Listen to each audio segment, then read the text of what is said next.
El viento del Báltico azotaba las costas danesas con furia ancestral, arrastrando consigo el aroma salado del mar y el eco de 1000 batallas olvidadas. Era el año 1042, y sobre las tierras escandinavas se cernía aún la sombra de una era pagana que resistía su inevitable ocaso. Las cruces de madera comenzaban a elevarse tímidamente sobre un paisaje donde los dioses antiguos aún susurraban sus nombres en cada bosque, en cada piedra rúnica, en cada espada empuñada por guerreros que conocían mejor el arte de la muerte que el camino de la vida eterna. En este mundo de hierro y sangre, donde la fe cristiana luchaba por echar raíces en tierra empapada de viejas creencias, nació un niño destinado a convertirse en puente entre dos mundos y mártir de uno solo. Canuto vino al mundo en el seno de la casa real danesa, hijo del rey Svend II Stridsén, monarca que había heredado no solo una corona, sino el peso aplastante de mantener unido un reino fragmentado por la ambición y la violencia. ¿Qué significa nacer príncipe en tierras donde el trono se conquista tanto con la espada como con el derecho de sangre? Para el pequeño Canuto, significaba crecer entre el resplandor del poder y la constante amenaza de perderlo todo en un instante. Su padre, hombre de contrastes como la tierra que gobernaba, era tanto guerrero implacable como cristiano devoto, un rey que entendía que Dinamarca se encontraba en una encrucijada histórica entre su pasado vikingo y un futuro que apenas podía vislumbrar. Esta dualidad marcaría profundamente al joven príncipe. La corte danesa del siglo XI era un hervidero de tensiones apenas contenidas. Los nobles, orgullosos descendientes de conquistadores que habían surcado mares y saqueado costas lejanas, veían con desconfianza creciente cómo la Iglesia ganaba influencia en los asuntos del reino. Cada monasterio construido, cada monje que llegaba desde tierras francas o germanas, cada ley que limitaba las antiguas libertades de los señores de la guerra, era percibido como una amenaza a un orden establecido durante siglos. En este ambiente cargado de recelos, el joven Canuto aprendió sus primeras lecciones, que el poder sin legitimidad moral es frágil como el hielo primaveral, y que la verdadera autoridad no emana únicamente del filo de una espada. Pero había algo diferente en aquel niño de ojos claros que observaba el mundo con una intensidad poco común. Mientras sus hermanos se ejercitaban en el manejo de las armas y soñaban con glorias militares, Canuto pasaba largas horas en la capilla del palacio, fascinado por las palabras de los sacerdotes que hablaban de un reino que no era de este mundo. ¿Acaso presentía ya, en lo profundo de su alma infantil, que su destino no sería forjar un imperio terrenal sino defender una verdad que trascendía las fronteras de cualquier reino? Las crónicas guardan silencio sobre estos años tempranos, pero podemos imaginar la lucha interior de un corazón dividido entre las expectativas de su linaje y el llamado silencioso de una vocación más alta.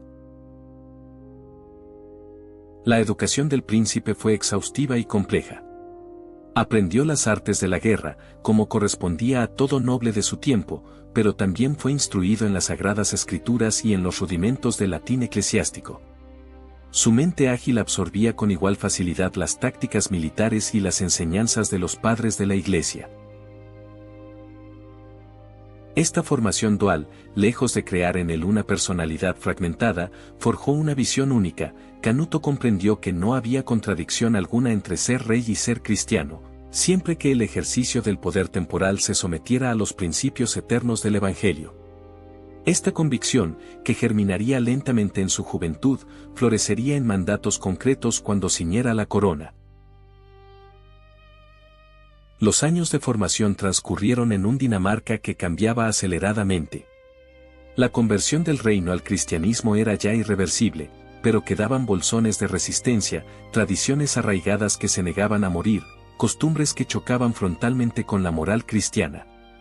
El matrimonio, la herencia, la justicia, la guerra misma, todo debía ser repensado bajo la luz de una fe que exigía transformación radical. Canuto observaba estos cambios con atención de estudioso y pasión de creyente. Veía cómo su padre intentaba equilibrar las demandas de la Iglesia con los privilegios de la nobleza, cómo cada reforma generaba resistencias, cómo la verdad muchas veces debía ceder terreno ante la conveniencia política. Y en su interior crecía una certeza inquebrantable: cuando llegara su turno, él no cedería. Pero el destino, con esa ironía que solo Dios comprende plenamente, preparaba pruebas que el joven príncipe aún no podía imaginar. La muerte rondaba constantemente la casa real, hermanos mayores que enfermaban súbitamente, rivales que conspiraban en las sombras, alianzas que se deshacían como arena entre los dedos. Canuto aprendió que la vida de un príncipe danés pendía de hilos más frágiles que los de cualquier campesino. Esta conciencia de la fragilidad de lo temporal, de lo efímero del poder humano, maduró en él una perspectiva que sus contemporáneos raramente poseían: si todo lo terrenal es pasajero, ¿por qué no arriesgarlo todo por aquello que permanece eternamente? Así creció aquel niño destinado a ser rey y mártir, en una tierra donde el cristianismo y el paganismo aún libraban su batalla final, donde la cruz de Cristo comenzaba a proyectar su sombra sobre los antiguos altares de sangre. Su corazón, forjado entre el trueno de las espadas y el susurro de las oraciones, se preparaba sin saberlo para un reinado que sería breve como un relámpago y eterno como la verdad misma. Porque Canuto de Dinamarca no nacía simplemente para gobernar hombres, sino para testimoniar ante ellos que existe una corona imperecedera que vale infinitamente más que todas las diademas terrestres. Y ese testimonio lo daría con su propia sangre derramada a los pies del altar. El año 1080 amaneció sobre Dinamarca con un cielo plomizo que parecía presagiar tiempos de tormenta. En los salones del Palacio Real, el aire estaba cargado de una tensión que iba más allá de las intrigas habituales de la corte. El rey Svend II había muerto, y con él se cerraba una época de compromisos cautelosos entre la antigua manera vikinga y las nuevas exigencias de la fe cristiana. La corona danesa, aquel aro de oro que tantos habían codiciado y por el cual tantos habían derramado sangre, esperaba ahora una nueva cabeza que la ciñera. Y esa cabeza sería la de Canuto, quien a sus 38 años había madurado una visión del poder que aterrorizaría a los nobles tanto como inspiraría a los desposeídos. La ceremonia de coronación se celebró con toda la pompa que correspondía a un monarca nórdico, pero quien observara con atención habría notado algo diferente en el nuevo rey. Mientras los obispos ungían su frente con óleo sagrado y los nobles juraban lealtad con una mano sobre sus espadas, Canuto mantenía la mirada fija en el crucifijo que presidía la capilla. No era la mirada ambiciosa de quien calcula cuánto poder acaba de conquistar, sino la mirada reverente de quien comprende que acaba de recibir una carga sagrada. Para él, aquel momento no representaba la culminación de sus ambiciones personales sino el inicio de una misión divina: transformar Dinamarca en un reino verdaderamente cristiano, donde la ley de Dios prevaleciera sobre la voluntad de los poderosos. ¿Era consciente de que esta visión le costaría todo, incluso la vida? Probablemente sí, pero la certeza de estar cumpliendo la voluntad divina pesaba más que cualquier temor humano. Los primeros meses de su reinado transcurrieron en una aparente calma que engañó a muchos. Los nobles respiraron aliviados pensando que el nuevo rey sería tan prudente como su padre en el arte de gobernar sin perturbar demasiado el orden establecido. Pero Canuto no perdía el tiempo, en el silencio de sus aposentos, rodeado de consejeros eclesiásticos y juristas instruidos en las leyes canónicas, preparaba meticulosamente el arsenal de reformas que sacudiría los cimientos del reino. Cada decreto fue meditado con la precisión de un estratega militar y la profundidad teológica de un padre de la Iglesia. No actuaba por impulso sino por convicción inquebrantable. Dinamarca debía dejar de ser nominalmente cristiana para convertirse en genuinamente evangélica, y esto requería cambios radicales en todos los ámbitos de la vida pública. La primera oleada de reformas cayó sobre el reino como un trueno inesperado. Canuto estableció que todos los daneses debían pagar el diezmo a la Iglesia, no como una donación voluntaria sino como una obligación legal ineludible. Este mandato, que en otros reinos cristianos era ya norma establecida, chocó violentamente con la mentalidad danesa donde cada señor consideraba que sus riquezas le pertenecían por derecho de conquista. Pero el rey fue inflexible: los bienes materiales son dones de Dios y a él debe volver una parte de ellos para sostener su iglesia en la tierra. Los nobles rechinaron los dientes pero obedecieron, al menos en apariencia. Sin embargo, en los banquetes y en las cacerías, comenzaron a circular murmuraciones cada vez menos discretas sobre un rey que parecía más preocupado por enriquecer a los obispos que por mantener contentos a sus guerreros. Pero el diezmo fue solo el principio. Canuto promulgó leyes que protegían a viudas y huérfanos de los abusos de los poderosos, estableció tribunales donde hasta el más humilde campesino podía denunciar injusticias cometidas por nobles, y prohibió las antiguas prácticas de venganza privada que habían ensangrentado Dinamarca durante generaciones. Cada una de estas medidas representaba una revolución silenciosa. El rey estaba afirmando que existe una justicia superior a la fuerza bruta, que el Evangelio no es una bella teoría para domingos sino un código de vida que debe regir también los asuntos temporales. ¿Comprendían los nobles lo que estaba sucediendo? Por supuesto que sí, y lo que comprendían les llenaba de furia apenas contenida. Aquel rey no solo les exigía dinero, sino algo mucho más intolerable, obediencia a una autoridad moral que limitaba su libertad ancestral de hacer lo que les viniera en gana con sus tierras y sus siervos. Canuto fortaleció también los lazos con Roma y con los monasterios benedictinos, invitando a monjes extranjeros para que establecieran casas religiosas en territorio danés. Cada monasterio que se fundaba era un faro de cultura y evangelización, pero también era visto por los nobles como un nido de influencia foránea que socavaba su control sobre la población. El rey insistía en que los clérigos debían ser respetados y protegidos, y castigaba severamente cualquier violencia contra ellos. Esta protección especial enfurecía a señores acostumbrados a tratar a los sacerdotes con el mismo desprecio con que trataban a cualquiera que no pudiera defenderles con la espada. Pero Canuto permanecía imperturbable ante las protestas y las miradas hostiles que comenzaban a multiplicarse en su corte. En su fuero interno, el rey libraba batallas que ningún cronista registraría. Había momentos, en la soledad de la noche, cuando el peso de su misión le aplastaba el pecho y la tentación de ceder, de buscar la paz mediante el compromiso, le asaltaba con fuerza casi irresistible. ¿No sería más prudente avanzar lentamente, ganar a los nobles con suavidad en lugar de imponerles una santidad que rechazaban?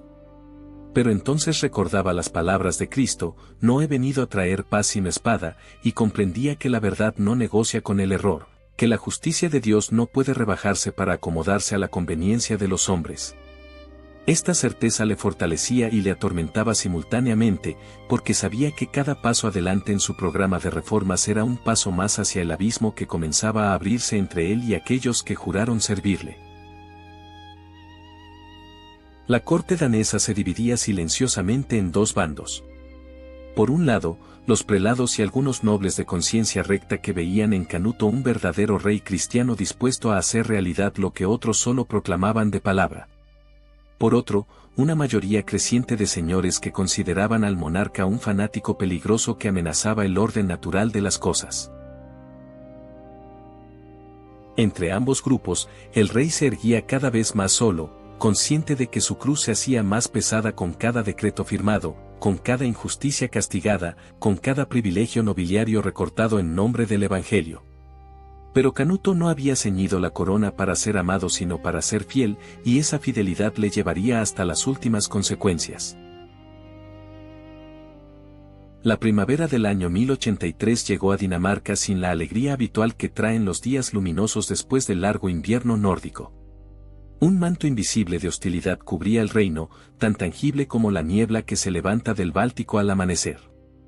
En los salones de los castillos nobiliarios, donde antes se celebraban banquetes y se planeaban expediciones de saqueo, ahora se reunían hombres de rostros sombríos para hablar en voz baja sobre un rey que se había vuelto intolerable.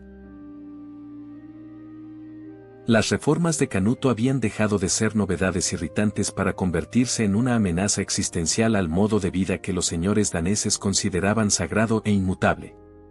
La batalla por el alma de Dinamarca había comenzado en serio, y ambos bandos sabían que solo uno podría prevalecer. Cada nueva ley promulgada por Canuto era recibida con resistencia cada vez menos velada.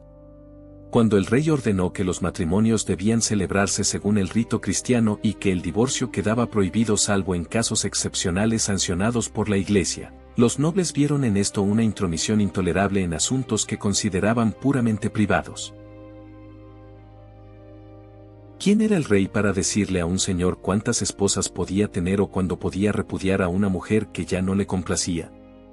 La antigua costumbre nórdica permitía flexibilidad en estas materias, y ahora llegaba este monarca obsesionado con Roma a imponerles cadenas morales que consideraban ajenas a su identidad. Pero Canuto no cedía un ápice. El matrimonio es sacramento instituido por Cristo mismo, y ninguna tradición humana, por antigua que sea, puede deshacer lo que Dios ha unido. La cuestión del diezmo seguía siendo la herida más sangrante. Los recaudadores reales, protegidos por la autoridad del monarca, visitaban las propiedades nobiliarias exigiendo la 10ª parte de las cosechas y del ganado para la iglesia. Cada carreta que partía cargada de grano hacia los graneros episcopales era vista como un robo legitimado por una corona que había olvidado a quien debía su lealtad. Los nobles argumentaban con lógica aplastante desde su perspectiva. Ellos habían conquistado esas tierras con su sangre y su espada, habían defendido el reino contra invasores, y ahora se les exigía entregar el fruto de su trabajo a obispos extranjeros que nunca habían empuñado un arma. Canuto respondía con una lógica aún más implacable: toda posesión es temporal y viene de Dios, y quien no reconoce esto con obras es idólatra que adora sus propias riquezas. Las conspiraciones comenzaron a tejerse como telarañas en la oscuridad. En las cacerías y en los torneos, lejos de los oídos del rey, los nobles intercambiaban miradas cargadas de significado y palabras ambiguas que todos comprendían perfectamente. No hablaban abiertamente de traición todavía, porque la palabra misma les aterraba y porque aún no sabían si podían confiar unos en otros. Pero el veneno de la rebelión ya circulaba por las venas del reino, y cada injuria real o imaginaria que sufrían a manos de las reformas reales alimentaba su resentimiento. Algunos comenzaron a recordar con nostalgia los tiempos del padre de Canuto, convenientemente olvidando que el viejo rey Esben también había iniciado reformas similares aunque con menos rigidez. La memoria humana es selectiva cuando sirve a nuestros propósitos. Canuto conocía perfectamente el peligro que le rodeaba. Sus informantes le traían noticias de reuniones secretas, de juramentos pronunciados en voz baja, de armas que se afilaban con más frecuencia de la necesaria. El rey pasaba noches enteras en oración, luchando contra el miedo natural de cualquier hombre que sabe que su vida pende de un hilo cada vez más delgado. Debía retroceder, suavizar sus exigencias, buscar la reconciliación mediante concesiones. La tentación era real y dolorosa. Pero cada vez que consideraba ceder, recordaba a los pobres que ahora recibían justicia gracias a sus leyes, a las viudas protegidas del abuso, a los huérfanos que ya no podían ser despojados impunemente de su herencia. ¿Qué valor tenía su propia seguridad comparada con la salvación moral de un reino entero? El rey intensificó sus reformas precisamente cuando la prudencia humana aconsejaba moderación. Estableció que los nobles no podían ejecutar siervos sin un juicio justo, que las tierras de la iglesia eran inviolables incluso en tiempo de guerra, que cualquier violencia contra un clérigo sería castigada con severidad ejemplar. Cada decreto era una declaración de guerra contra siglos de costumbres arraigadas, cada ley un desafío a hombres que consideraban la fuerza bruta como la única autoridad legítima. Los consejeros más prudentes del rey le suplicaban que aflojara el paso, que diera tiempo a la nobleza para adaptarse a los cambios. Pero Canuto respondía con una pregunta que dejaba sin argumentos a todos: ¿acaso Cristo negoció con los fariseos o diluyó su mensaje para no ofender a los poderosos? La crisis alcanzó su punto de ebullición cuando Canuto anunció su intención de emprender una campaña militar contra Inglaterra para reclamar derechos dinásticos que consideraba legítimos. Los nobles vieron en esto la oportunidad perfecta para deshacerse del rey problemático. Si moría en batalla, sería una muerte honorable y nadie podría acusarles de traición. Si regresaba victorioso, al menos habría riquezas que saquear y gloria militar que ganar. pero cuando el rey exigió que cada señor contribuyera con hombres y recursos para la expedición, la indignación estalló abiertamente. Primero les había robado con el diezmo, luego había limitado su libertad con leyes opresivas, y ahora pretendía llevarles a una guerra que solo beneficiaría a la corona. La paciencia de los nobles, ya de por sí escasa, se agotó por completo. La expedición a Inglaterra fue un fracaso rotundo. Las tormentas dispersaron la flota danesa y los vientos contrarios obligaron a regresar sin haber cruzado siquiera el Mar del Norte. Los nobles interpretaron este desastre como un juicio divino contra un rey que había olvidado las antiguas virtudes guerreras de Dinamarca. Canuto, por su parte, vio en el fracaso una señal misteriosa cuyo significado aún no alcanzaba a comprender plenamente. Al regresar a territorio danés, encontró un reino al borde de la insurrección abierta. Los murmullos se habían convertido en gritos, las miradas hostiles en amenazas apenas veladas. El rey sabía que se acercaba el momento decisivo, aquella hora terrible en la que debería elegir entre su corona y su conciencia. Y en lo profundo de su corazón, ya sabía cuál sería su elección. El verano del año 1086 ardía sobre Dinamarca con un calor inusual que parecía presagiar calamidades. En la ciudad de Odense, el rey Canuto había buscado refugio junto a un puñado de fieles que aún no le habían abandonado, consciente de que la rebelión ya no era un rumor lejano sino una realidad que avanzaba hacia él con la inexorabilidad del destino. Los nobles, finalmente unidos en su odio hacia las reformas reales, habían tomado las armas abiertamente bajo el liderazgo de su propio hermano, Olaf, quien consideraba que Canuto había traicionado la sangre danesa al servicio de Roma. La ironía era amarga como la hiel. El rey que había dedicado su vida a elevar Dinamarca hacia la santidad, moría abandonado por aquellos a quienes más había intentado salvar. En los días previos al desenlace fatal, Canuto vivió en un estado de serenidad sobrenatural que asombraba a quienes le rodeaban. No mostraba el pánico del político acorralado ni la desesperación del guerrero derrotado, sino la calma profunda del hombre que ha comprendido finalmente el sentido completo de su existencia. Pasaba largas horas en oración frente al altar de la pequeña iglesia de madera dedicada a San Albán, aquel mártir británico que siglos atrás había dado su vida por defender a un sacerdote perseguido. ¿Veía Canuto en la historia de San Albán un espejo de su propio destino? Sin duda alguna, porque comprendía que él también estaba a punto de derramar su sangre por defender la causa de la iglesia contra quienes la consideraban un estorbo para sus ambiciones. La paz que emanaba de su rostro no era resignación pasiva sino aceptación activa del papel que la providencia le había asignado en el drama de la salvación.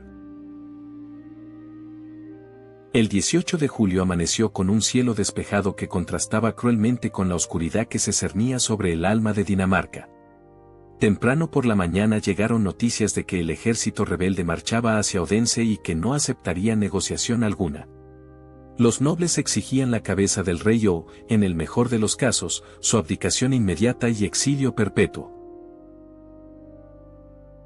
Los pocos consejeros que permanecían fieles a Canuto le suplicaron que huyera mientras aún era posible, que buscara refugio en tierras extranjeras donde pudiera reorganizarse y quizás algún día recuperar su trono. Pero el rey rechazó estas súplicas con firmeza serena. Huir significaría abandonar a su pueblo, reconocer que su misión había fracasado, admitir que el poder temporal vale más que el testimonio de la verdad. No, Canuto no huiría. Si había de morir, moriría como rey y como cristiano, en el único lugar digno de recibir su último aliento, la casa de Dios. Al caer la tarde, las antorchas de los rebeldes comenzaron a verse en el horizonte, avanzando hacia la ciudad como un río de fuego que arrasa todo a su paso. El rumor de sus gritos y el estruendo de sus armas llenaban el aire nocturno de una violencia que parecía negar todo lo sagrado. Canuto, acompañado por su hermano Benedicto y un puñado de leales, se refugió en la iglesia de San Albán. No cerraron las puertas ni intentaron fortificar el edificio, porque el rey se negó a convertir la casa del Señor en un baluarte militar. Si los rebeldes querían su sangre, la derramaría, pero no profanaría el templo con actos de violencia defensiva. Esta decisión, que algunos consideraron locura suicida, era en realidad la expresión más pura de su fe. Canuto confiaba más en la protección divina que en las puertas de roble y los muros de piedra. Los rebeldes irrumpieron en la iglesia como bestias enloquecidas, con las espadas desenvainadas y los rostros deformados por una mezcla de ira, miedo y algo que podría llamarse vergüenza reprimida. Porque incluso en su furia, sabían que estaban a punto de cometer un sacrilegio que los marcaría para siempre. Canuto estaba arrodillado frente al altar, con los brazos extendidos en forma de cruz y los labios murmurando oraciones que nadie más podía escuchar. No se volvió cuando entraron, no intentó razonar con ellos ni implorar misericordia. Su silencio era más elocuente que cualquier discurso. En aquel momento supremo, el rey de Dinamarca se dirigía a un rey infinitamente superior cuyo juicio era el único que importaba. Los nobles vacilaron por un instante ante aquella figura que irradiaba una dignidad que ninguna corona terrenal podría conferir. Pero la duda duró apenas un segundo. El odio acumulado durante años de reformas odiadas, la sensación de haber sido humillados y despojados, la convicción de estar defendiendo sus antiguos derechos, todo esto se precipitó en un acto de violencia que ninguno de ellos podría ya deshacer. Las espadas se alzaron y cayeron, una y otra vez, sobre el cuerpo del rey que no ofreció resistencia alguna. La sangre real, aquella sangre que debían haber defendido con sus propias vidas según los juramentos pronunciados en la coronación, comenzó a manchar el suelo de piedra de la iglesia y a salpicar los escalones del altar. Benedicto intentó proteger a su hermano y cayó también bajo los golpes furiosos de los asesinos. En pocos minutos, el silencio volvió a reinar en la iglesia, pero era un silencio terrible, cargado del peso de un crimen que clamaría al cielo por justicia.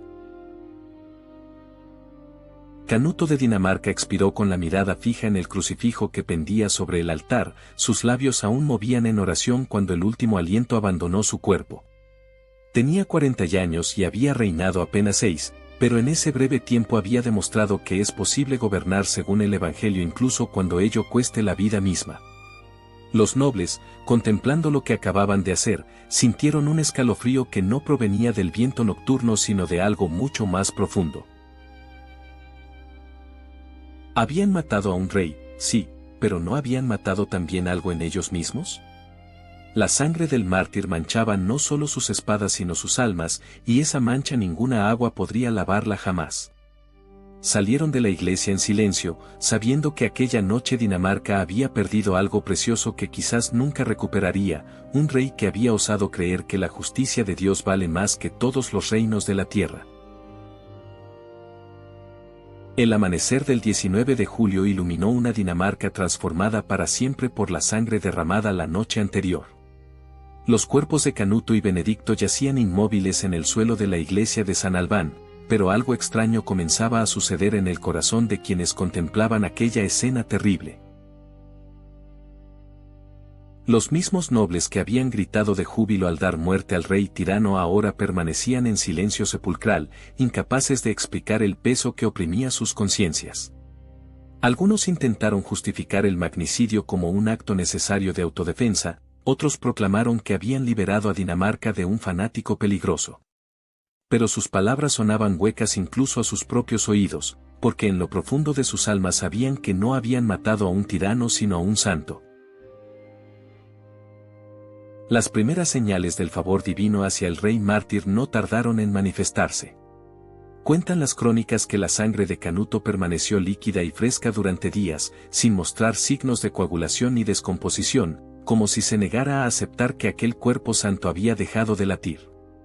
Los fieles comenzaron a acudir en peregrinación a la iglesia donde había ocurrido el martirio, y algunos de los que tocaban con reverencia las manchas de sangre real en el suelo de piedra afirmaban experimentar curaciones milagrosas. Un ciego recuperó la vista, una mujer paralítica volvió a caminar, un niño desahuciado por los médicos sanó súbitamente de una fiebre mortal. ¿Eran estos prodigios imaginaciones de mentes supersticiosas o verdaderas intervenciones divinas? Para el pueblo sencillo no había duda alguna, Dios mismo vindicaba a su siervo fiel mediante señales que ningún escéptico podía negar completamente. Los nobles que habían perpetrado el crimen comenzaron a experimentar tormentos que interpretaron como castigos celestiales. Algunos cayeron enfermos con dolencias inexplicables que los médicos no sabían tratar, otros perdieron a sus hijos en circunstancias trágicas, varios fueron víctimas de accidentes que parecían demasiado oportunos para ser mera coincidencia. El remordimiento, ese gusano que nunca muere y que roe el alma desde dentro, les perseguía día y noche sin darles tregua. Intentaron convencerse de que aquellos eran azares del destino sin relación con el asesinato del rey, pero cuanto más se esforzaban en olvidar, más vívidamente recordaban aquella noche fatal en St. Alban. La sangre del justo clama desde la tierra, dice la Escritura, y la sangre de Canuto clamaba tan fuerte que ensordecía las conciencias de sus asesinos. El hermano de Canuto que le sucedió en el trono, aquel mismo Olaf que había liderado la rebelión, experimentó una conversión profunda que asombró a toda la corte. Atormentado por visiones nocturnas en las que veía a su hermano asesinado intercediendo por él ante el trono de Dios, Olaf comprendió la magnitud de su crimen y dedicó el resto de su vida a hacer penitencia. Ordenó que los restos de Canuto fueran trasladados con todos los honores a la catedral de Odense y comenzó a promover su veneración como mártir. Esta transformación del perseguidor en promotor del culto al perseguido tiene ecos bíblicos que no pasaron desapercibidos para los predicadores de la época. Incluso los corazones más endurecidos pueden ser tocados por la gracia cuando la santidad brilla con suficiente intensidad. La Iglesia, con la prudencia que caracteriza sus procesos de canonización, investigó meticulosamente los milagros atribuidos a la intercesión de Canuto y las circunstancias de su muerte. Los testimonios fueron abrumadores, decenas de personas atestiguaron curaciones inexplicables, conversiones súbitas de pecadores empedernidos, y aquella paz sobrenatural que descendía sobre quienes oraban junto a su tumba. El hecho de que Canuto hubiera muerto defendiendo los derechos de la Iglesia y las leyes de Dios, sin ofrecer resistencia violenta y perdonando a sus asesinos en su corazón, le calificaba sin ambigüedad como mártir de la fe. En el año 1101, apenas 15 años después de su muerte, el Papa Pascual II le declaró oficialmente santo, confirmando lo que el pueblo danés ya sabía en lo profundo de su alma cristiana. Pero el verdadero legado de San Canuto no se mide en milagros ni en canonizaciones oficiales, sino en la semilla que plantó en el corazón de Dinamarca. Su reinado breve pero intenso demostró que es posible gobernar según el Evangelio, que la autoridad política puede y debe someterse a la ley moral de Dios, que ningún compromiso con el mal está justificado por razones de conveniencia. Cada reformador cristiano que vendría después, cada gobernante que intentaría establecer la justicia contra los intereses de los poderosos, cada mártir que preferiría morir antes que traicionar su conciencia, encontraría en Canuto un modelo y un intercesor. El rey que perdió su corona terrenal ganó una corona imperecedera que ninguna rebelión puede arrebatarle. ¿Por qué importa hoy la historia de este rey danés asesinado hace casi 1000 años?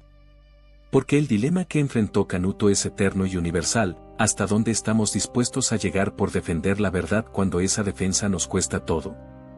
En una época como la nuestra, donde el relativismo moral nos susurra que toda verdad es negociable y que la coherencia entre fe y vida pública es fanatismo peligroso, el testimonio de San Canuto brilla con urgencia renovada. Él nos recuerda que hay realidades por las cuales vale la pena perderlo todo, que la fidelidad a Dios no admite regateos, que el martirio cruento o incruento es el destino natural de quien toma en serio el seguimiento de Cristo. Su sangre derramada a los pies del altar sigue hablando a través de los siglos. Cada vez que un cristiano enfrenta la tentación de silenciar su fe por conveniencia, cada vez que un gobernante debe elegir entre la popularidad y la justicia, cada vez que la presión del mundo nos empuja a traicionar nuestros principios, San Canuto intercede desde el cielo recordándonos que la corona que importa no es la de oro terrenal sino la de gloria celestial. Su fiesta litúrgica, celebrada cada 19 de enero, no es simple conmemoración histórica sino llamado profético a una iglesia que a veces olvida que está llamada a ser sal y luz, no diplomática componedora que busca agradar a todos sin incomodar a nadie. El rey mártir de Dinamarca nos desafía con su ejemplo radical a preguntarnos, ¿qué estamos dispuestos a sacrificar por el reino de Dios?